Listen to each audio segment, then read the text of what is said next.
Hello my creative friends, welcome to Fatema's Art Show. Today I'm going to show you how to make a treasure map.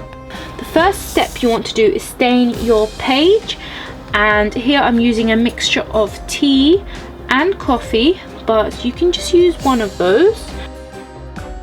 So you want to give that a good mix, and you don't want to put too much water because you don't want it to be diluted, then the stain won't be strong enough. And then you just want to let it cool down. I like to use a tea bag because then I can dab the tea bag on there.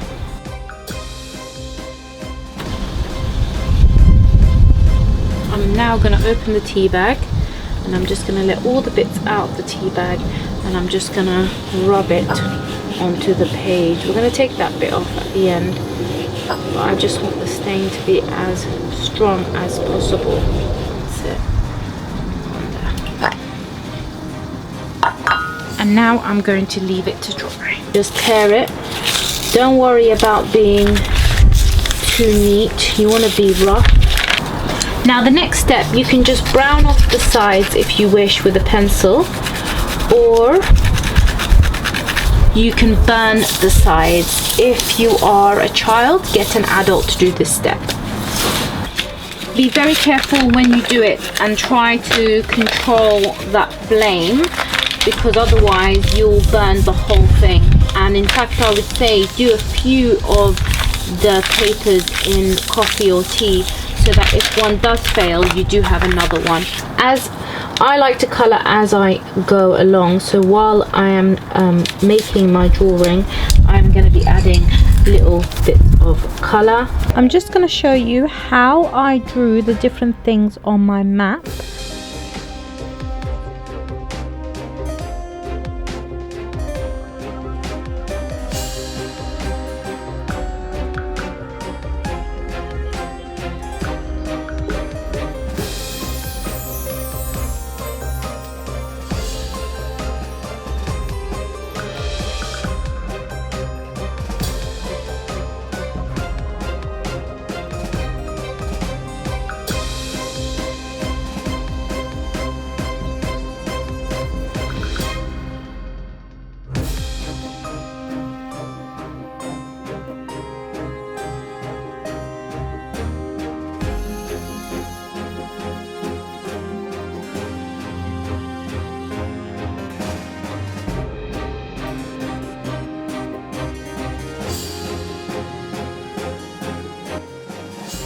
Actually, the first thing you need to think about is your route and what the person's going to be going through to get to their X marks the spot.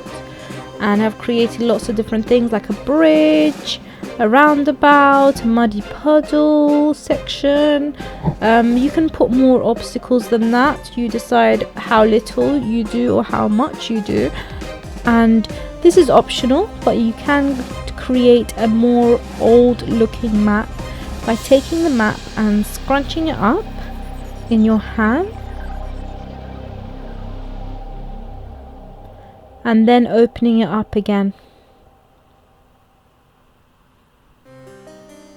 Don't worry too much about it having a few tears or a few rips here and there. Don't worry about that, because it is an old map, and when you open it up, you want to say, oh wow, look what I found! I found this map. And then you can go on a little treasure hunt, and you can go around an actual place. It could be based on an actual place, it could be based on a school or a nursery or even your house. And then afterwards you can go on an adventure, and it'll be really exciting. And that's it. Thank you very much for watching. I hope you enjoyed this episode, and I hope I showed you how to create a treasure map. Bye bye.